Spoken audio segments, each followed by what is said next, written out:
Okay, so it's Aaron from Lookmaster Builder again. We had just talked about taking the water from the hot water tank and dumping it down the sump. The reason why we do that is we want the water in the sump to fill up to the point where the float will kick in.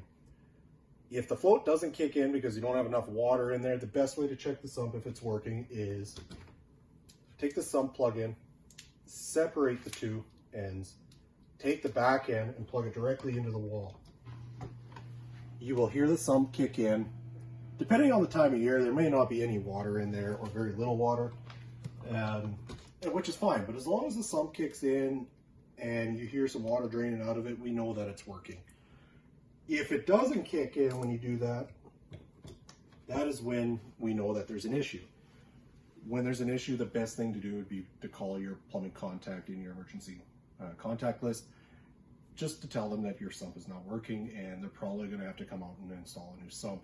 Sumps generally only last between 3 and 5 years, and it's a good practice to just make sure that your sump has been replaced every 4 or 5 years. So again, the sump, this is what's going to keep the water out of your basement, so it's very important that you keep the sump working and keeping it clean.